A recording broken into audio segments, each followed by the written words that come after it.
healthcare, there is often too much information and not enough time.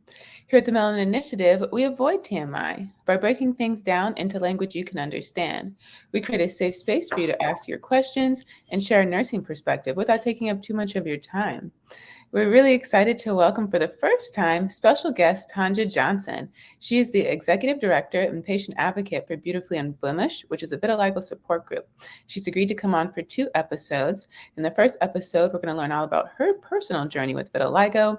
And in her second episode, we're going to learn about the motivation behind starting Beautifully Unblemished. If you're new here, welcome to the Melanin Initiative. I'm Dr. Kimberly Madison, a doctorally prepared nurse practitioner and one of your co-hosts here, along with Alicia and Geraldine, who send their love in their absence. We are a health literacy podcast. When we say health literacy, we're talking about your ability to obtain information, to understand that information, and then to use it to navigate the healthcare system and advocate for others. By watching on YouTube or listening on your favorite podcast app, we hope you feel empowered to ask questions, educated on how you can manage your health, and confident to navigate the system.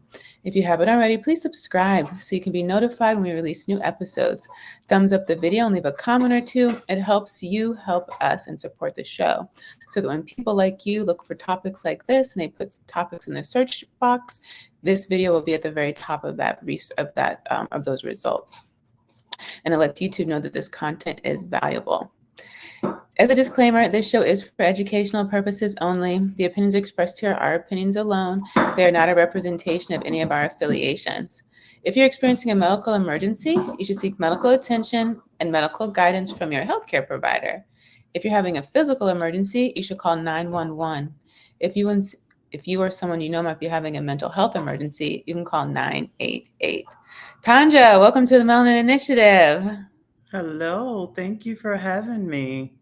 Thank you. This is such an honor, and I thank you so much for your patience and flexibility. We've been trying to get this on the calendar for months now. She's super busy, and so this is really a delight that she's, sharing her expertise and her time with us, because she is needed all around the world.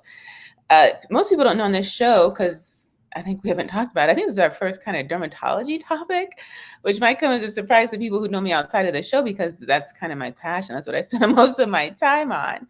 And so this is really honor. I met Tonja personally several months ago when I went to the Sunrise Dermatology and Procedures Conference out in Orlando. Shout out to Dr. Keisha Cash, who invited me, and Dr. Patricia Delgado. Both of these women are part of the Dermatology Nurses Association, and they've been really instrumental in providing access to education for dermatology nurses and nurse practitioners. So it's June. We're doing this show in June specifically because June is Vitiligo Awareness Month, and the 25th is World Vitiligo Day. And so before the month is out, we want to make sure we give some attention to this really important topic that affects a lot of people but doesn't get enough attention. So Tonja, tell us a little bit about yourself before we jump into our questions. So, I am the executive director of Beautifully Unblemished. On a personal level, I'm a mother of one adult daughter. I'm married to my husband, Jesse, and we live here in Lakeland, Florida. And yeah, just enjoying, being able to be an inspiration to those individuals that are living with vitiligo, and even an inspiration to myself, being strong and building this self-confidence in my new skin. Oh, beautifully said. So let's jump into it. We're really happy to share the patient perspective. I think that's really important when we talk about everything in healthcare, because it's not really just about the clinician. Like, everyone's involved. And so if we say patient-centered care, the patient should be part of that conversation. So how do you describe vitiligo? So vitiligo is an autoimmune disorder that causes you to lose your pigment, and it's characterized by white patches on the skin. And you can develop this at any age, any ethnicity. Sometimes it's brought on by other autoimmune disorders, such as their thyroid, lupus. So I do have an autoimmune disorder, thyroid disease, which we believe is the cause of my vitiligo. And how common is it? It's very common for individuals that have other autoimmune disorders to develop vitiligo. As far as vitiligo, not so. I guess now it's more common now because so many people are uncovering. So now that they do have vitiligo. There's a stigma still associated with vitiligo as it is a Black person's disease, and it is not. It's only because in the darker skinned individuals, you can see it more prevalent in their skin. So, Really important point. And so let's hear your journey from so, diagnosis to acceptance, treatment. so diagnosis, I developed a white patch on my thigh back in 2011. Showed it to my mom. She said, "Oh, that's just an age spot." And so I'm thinking, that, oh, okay, it's an age spot. You get them when you turn a certain age. And then after a couple of years passed, I began to get more age spots, which is what I thought they were. And by this time, they're on my arms, they're on my legs. And then I'm like, okay, this can't be age spots. This is way too many. And so I went to my dermatologist who thought it was vitiligo, but just wasn't quite sure. So she sent me to a specialist at the University of South Florida who was an expert in vitiligo treatment. So he diagnosed me in 2014 with vitiligo after waving a wand over my arm. And he was like, oh, yeah, that's vitiligo. And that was pretty much my journey with the dermatologist. That day when I was diagnosed, I left there feeling defeated, frustrated, aggravated, upset because there was no information given to me. I got 2 or 3 prescriptions, told, come back in 3 months. If you want to do light therapy, we can start you on light therapy. And that was it. There was no pamphlet given to me. There was no information about vitiligo. So that day, I was very depressed, upset, and like, oh my God, he didn't even explain anything. He just gave me a bunch of prescriptions and sent me on my merry way. And so at that point, I thought, if I'm dealing with this, there's got to be many other people that are having the same experience. And so that's how Beautifully Unblemished launched, out of my frustration, out of my pain, out of my aggravation. And then feeling hopeless, like, okay, there's nothing I can do about this. So that's how Beautifully Unblemished became. And in launching Beautifully Unblemished actually helped heal me. It brought healing to me because now I'm in front of individuals that are dealing with the same issues that I'm dealing with. Not only are they helping me and I'm helping them, but we're helping each other. So building a community. Very important. And so what kind of you said they gave you some prescriptions. What kind of medications were you on then, and are you still on those same treatments? No. So the first treatment that I was on was Elidel, which was like a petroleum jelly type cream that I was to put on my body, on the spots every day. And it was just too much because it's hot here in Florida, and putting that petroleum jelly on your skin every day, it was just too hot. I wasn't seeing any changes after like 6 months of using it. I wasn't gaining any of my color back. Actually, my spots were becoming more and more aggressive all over my body at that time. And then I think it was in 2017 when it spilled over into my face. So the spots started coming into my face, which was a game changer at that point. I don't know what it was about the spots entering to my face. I was fine on my legs and my arms, but once it entered my face, it just took it to a whole nother level. So I stopped using the treatment because it wasn't working for me. My vitiligo was very, very aggressive. So within a 4-year period, I had lost a considerable amount of my skin color. And today I do no treatment. I've decided no treatment. And I am about 85% white. So I only have, just a little bit of my original pigment left. And what were the mental challenges that you faced during that time? Because you said you were depressed at the time that you left the office. And so where did that journey take you? So after leaving the office, there was a lot of frustration. There was a lot of unknowns. Then, the self-confidence was decreasing. I didn't think I was pretty. I would look in the mirror every day and I was like, oh my God, who is this person? To me, I looked like a monster just because of the way the spots were all over my body, not being able to recognize who I was, like I didn't look the same, I look in the mirror and I'm like, oh my God, what is happening? This disease is invading my body and there's nothing I can do about it. and I began to get depressed. I began to get withdrawn, isolate myself. I didn't want to be around people. I didn't want to go out in public.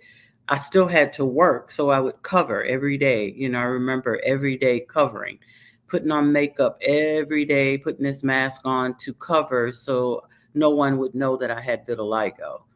And it was rough, the suicidal thoughts. I would, even be in the bathroom sometimes, scraping my skin, just trying to scrape the white patches off of my skin. And it got really, it just got into a dark place because I didn't know what was happening. I didn't know anybody that looked like me at that time. And it was just really, really hard to cope. And I didn't have those coping mechanisms to deal with the changes that were happening until I got into therapy. Once I got into therapy, then I was able to get those coping mechanisms to try to deal with the changes that was happening with my body. Wonderful. And this is talk therapy? Say it again, I'm sorry. Was this talk therapy? Oh yeah, I was going to a psychologist. Oh, okay. Yeah, we've had a few episodes on mental health here, and so we've just been trying to explain to the audience the different kinds of therapy options that are available. Because on the outside, it seems all the same, but we've learned through our other guests that everyone's kind of specializes when it comes to Okay. therapy. And so, kind of questions did your family have for you at that time?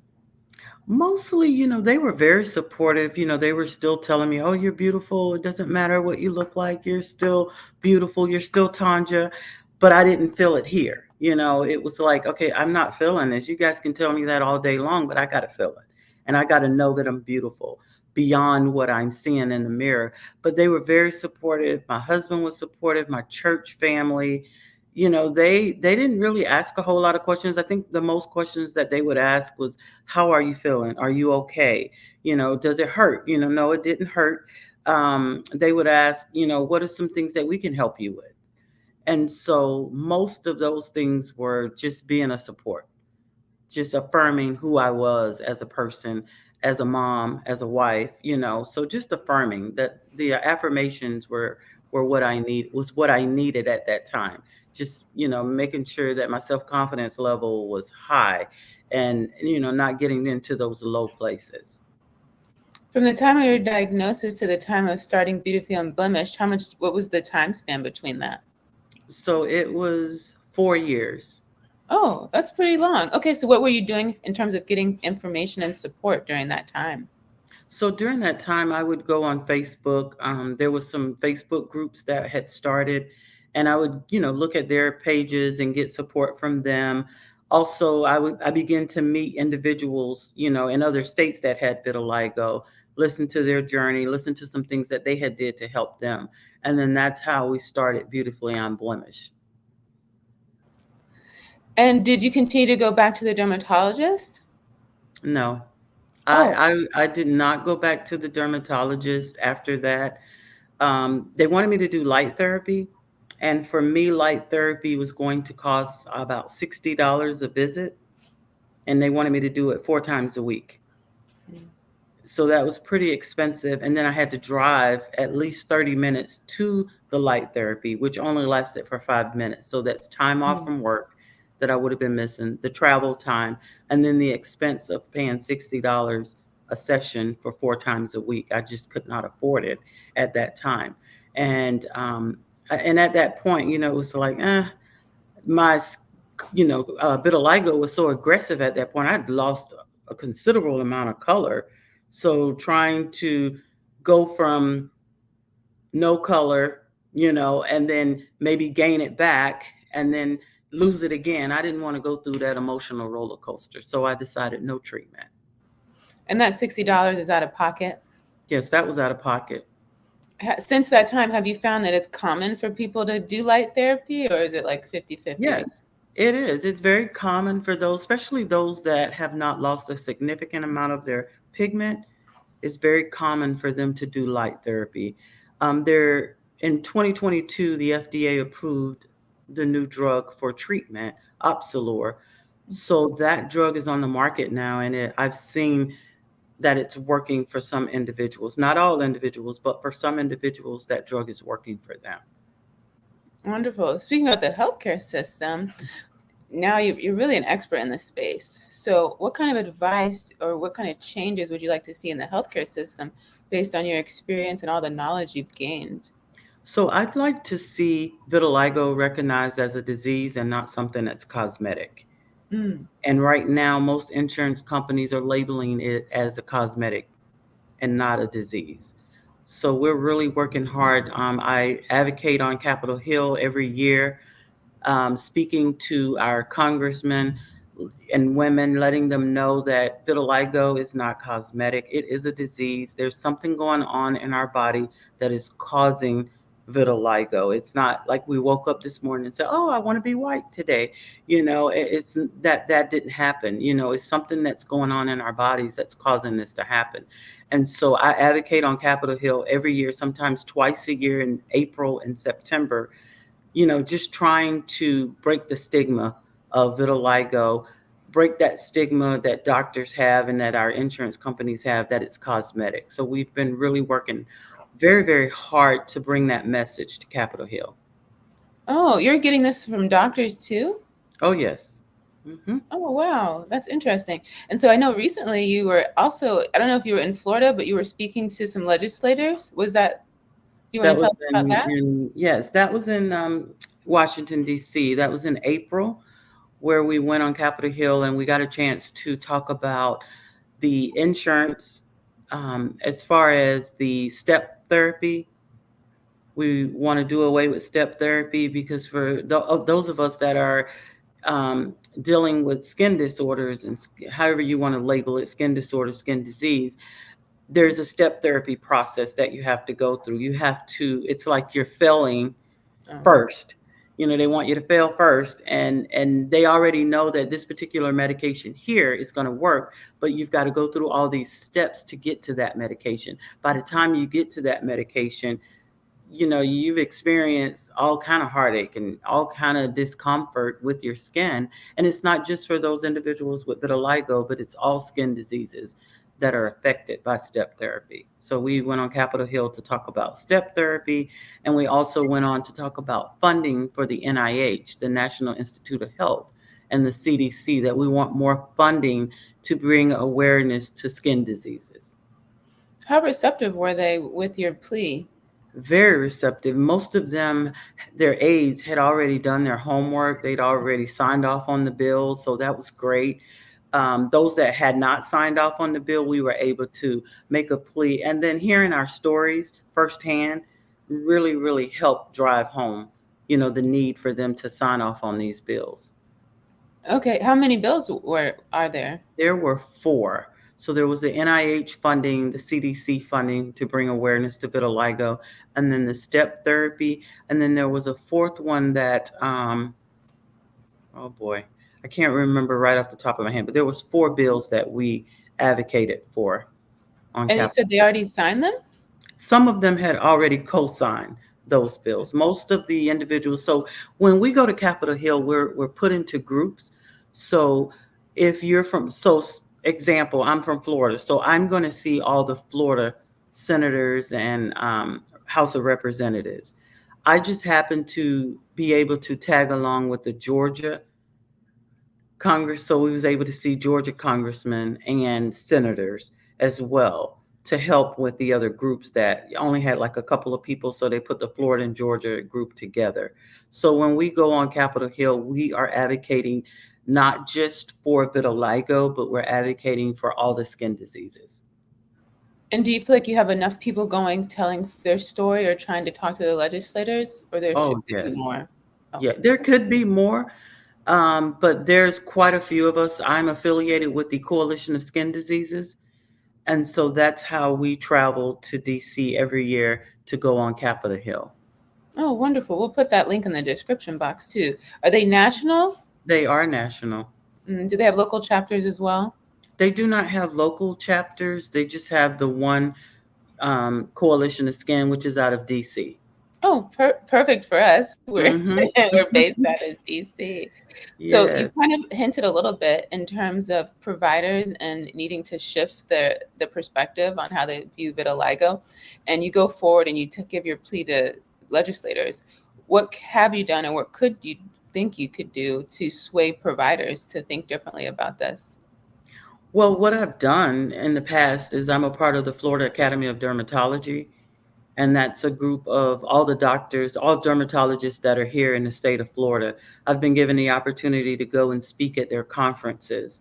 And so I try to drive home the patient perspective of what we deal with when we are in the clinic, bedside manners, asking about how we're doing so that they can get that mental health perspective of how the patient is doing. So those are some of the things that I have been doing, is meeting with some of those dermatologists, speaking at these conferences, and driving home the patient perspective.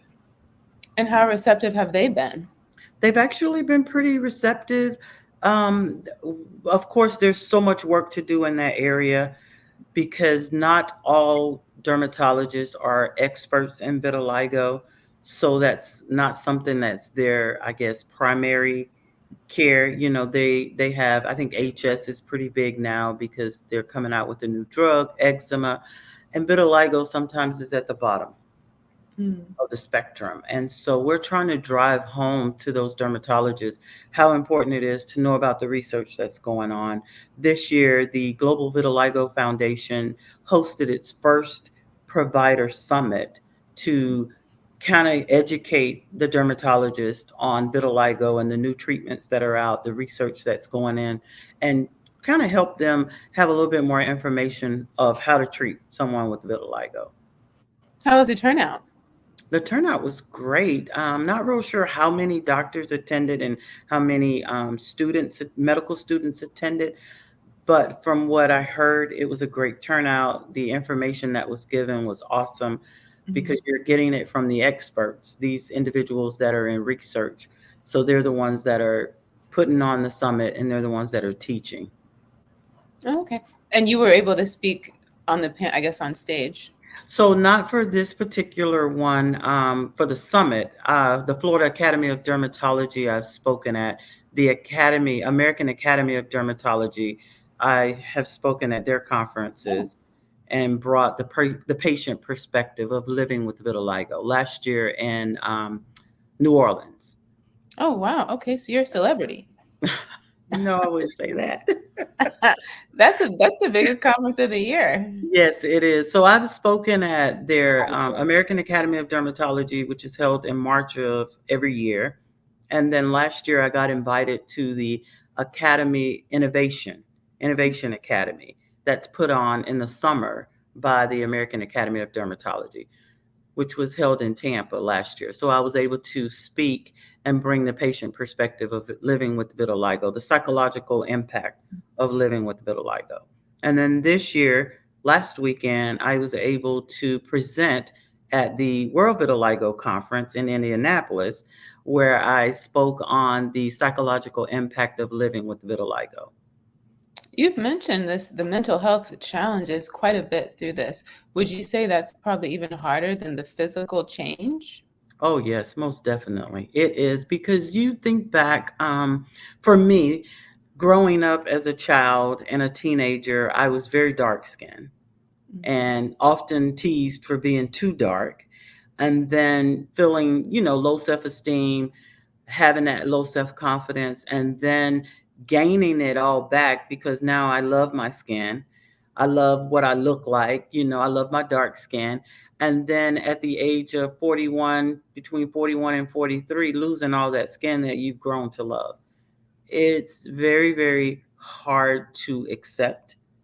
It took me a while to accept and embrace it, because I've looked like a dark skinned Black woman my entire life. And here I am, 43, and I'm losing that color. Here I am now, 54, and I've lost pretty much all my color.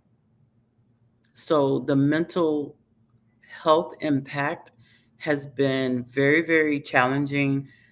I think for some people, with the stigma still being like it's a Black person's disease, when certain people, especially our Caucasian friends, when they look at us, it's like, oh, how does white people get vitiligo? And then you kind of got to go and explain, you still can get vitiligo. It's just going to make your skin whiter. you're going to have whiter patches than what you normally have. So in our black and brown individuals, it's easier to see, but anyone can get vitiligo. I met a guy last week at the conference, was from Korea. He's Korean and he has vitiligo.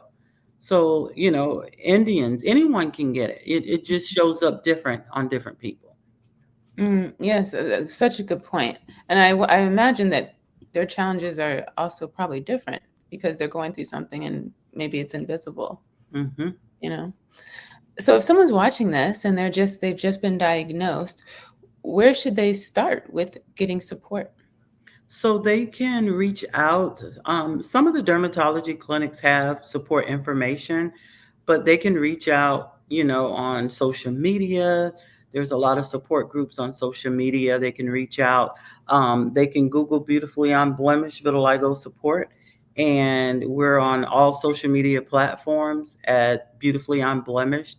And we don't discriminate. They don't have to live in the state of Florida to be a part. We have individuals calling all over the world wanting to have support. And so we're here and we're available for those individuals to, guide them, give them resources. We do have resources available. If they're looking for a dermatologist, we can help them find a dermatologist that's able to treat their vitiligo. So there's a lot of resources. We give a lot of support. We give a lot of love and attention to those individuals, especially those that are, having challenges with the diagnosis. Because it's first getting the diagnosis, understanding the diagnosis, and then trying to embrace those diagnoses.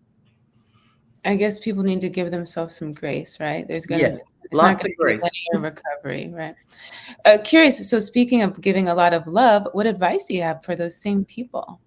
So I would say for those individuals that are newly diagnosed, or even if you've been diagnosed for a while, getting into a community, ensuring yourself that, if you need the mental health help, seek therapy. It has been a blessing to me because it has taught me how to love myself, regardless of what I look like, regardless of what I feel like. I'm able to love Tonja unconditionally. Doesn't matter that I'm spotted. It doesn't matter. I still love Tonja and who she is and who she's becoming. So I would say get connected. This family support is very important. I know there's a lot of individuals that, when they're diagnosed with vitiligo, they go through things in their relationships and it makes it hard. So, there's resources that are available. Just tap into those resources. And 3 takeaways for our audience before we sign off? So I would say love yourself unconditionally, embrace the new skin that you have, and just be true to yourself. Just be true to yourself. You're not running a race with anyone. Just be true to who you are. Beautifully said, Tanja. Thank you so much for sharing your journey. I know having to recount that all the time, you're always telling I know you're always telling your story, and we appreciate you being willing to do that again with us. And you shared so much information. You were so transparent, and you really humanized the disease, and you brought a lot of attention, especially to me. I didn't know how much of a barrier there still was in terms of knowledge and awareness, Mhm. and thinking it even in healthcare that it's not a disease and that they're still looking at it as a cosmetic concern and not the disease that it is, and should get the attention, Mhm. both in terms of providers but also in terms of insurance coverage. And I Correct. like that you brought a lot of attention to the mental health aspect, because I think that that's not as much a part of the conversation amongst the public as it should be. Right. And we're just trying to bring attention to it. Anywhere I go and I can speak, I'm going to talk about the mental health impact because it's impacting individuals in different ways, and sometimes they feel alone. Like there's no help for them because if they're not looking, they're not looking for treatment, yet they still have those mental health issues that they're faced with daily. So, Thank you. And that you shared your own journey in seeking help, and that was it's always helpful to hear that, so that, there's still a lot of stigmas with mental health, although it's right. changing slowly. there still is a lot of awareness that needs to be brought to that. So every time someone shares their personal story, it lets someone else see themselves through that person and realize that it's okay to ask for help. We all have to ask for help. If you keep waking up every day, you're going to need to ask for help. Exactly. And that's totally okay. Remember, everyone, you can email us your questions or show ideas to tmi.melanin@gmail.com. If you haven't already, subscribe to our YouTube channel and follow us on every social media platform. Say hello in the comments when you get there. Share the show with your friends. Rate us on the Apple and Spotify podcast. It really helps support the show and gets the message out there to those who need to hear it. All the resources that we brought up today, all our social media links for Tonja, the Beautifully Unblemished, they'll all be in the description box. Remember, at the time of this filming, we release shows every Sunday at noon Eastern on YouTube and all your favorite podcast apps. We thank you so much for watching. Thank you, Tonja. We can't wait to have you back. Make sure you all subscribe so that you can see our next episode and learn more about her support group and how you can support them. Thank you. Thank you all for watching. We'll see you next time.